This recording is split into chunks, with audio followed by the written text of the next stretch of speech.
time era on YouTube, it is dead. It is dead. No YouTubers that I used to watch are posting anymore. Like, they ghosted their YouTube.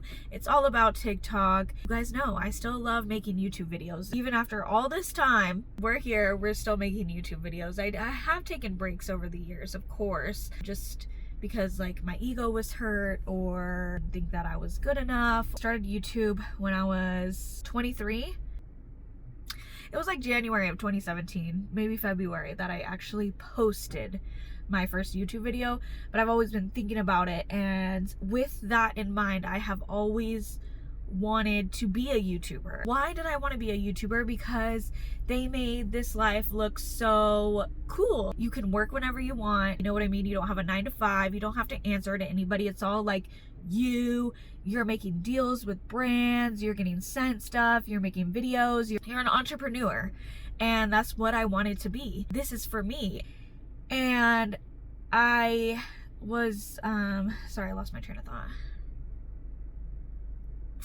Mom brain, I swear. Okay, so I always wanted to be a YouTuber because you could do what you want, you're an entrepreneur, but one of the main things was that I wanted to be a stay-at-home mom. I wanted to be able to work from home, make these videos, post them online, get paid for it, and spend the rest of my time in my garden with my babies and my man. Like, that was the absolute dream life for me.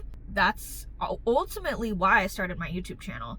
I've grinded on YouTube for 10 years almost. I have 1,080 subscribers. I think it's just what I was saying before. I'm just ahead of my time on content when it comes to what I'm talking about. I think that my YouTube channel is going to really hit its peak later on in life. I am just waiting for more people to be open to the idea and woke to what I'm doing and how I'm living my lifestyle when it comes to mushrooms, when it comes to mindset, when it comes to healing trauma. They're very small circles of people. Those are not mainstream topics. It's really just me waiting for my time, really getting people invested in the journey. With that being said, I have had a midlife crisis during this pregnancy. This is my first baby. As you guys know, I'm having a baby boy. I'm so excited. And I'm just like, I am not where I want to be. I want to be able to be a stay-at-home mom. I work 3 jobs. I was in Long Beach. I was working 5. During this pregnancy, I have been trying to pay off like all of our debt and like also save up for the baby, but also pay our current bills, get it to where it's the absolute minimum of what we're paying bills. That way when the baby comes, like, it won't be such a hard hit where we're having to pay a credit card and we're having to pay this and we're having to pay that.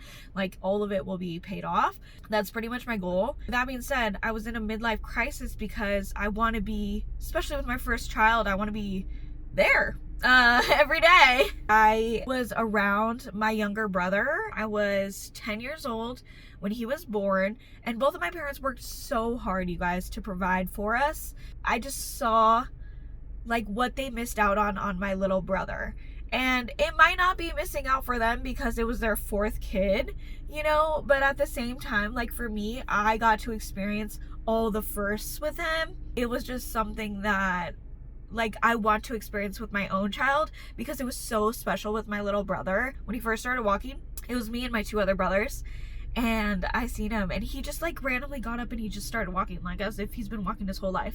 And I was just like, what the fuck? So I told my brothers, I was like, you guys, he's walking right now. And they're like, no, I don't believe it. I'm like, yes.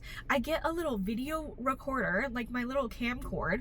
2004. We're all in the room, and so we call him to the room. We're like, hey, go throw this away, like, you know, like trying to get him to do something.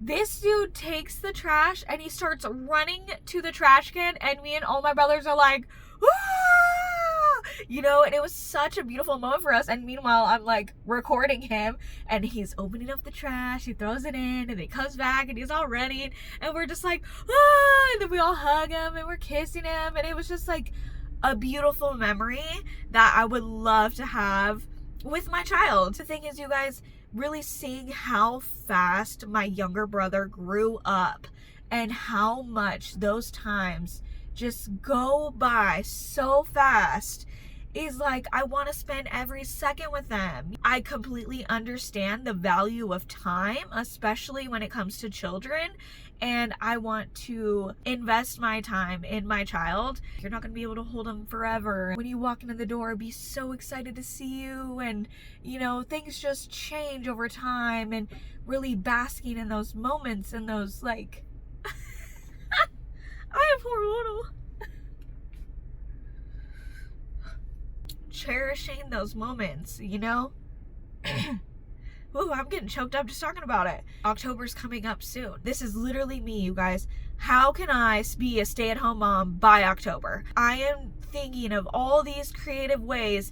How can I make enough money to be a stay-at-home mom by October? That's in 2 freaking months.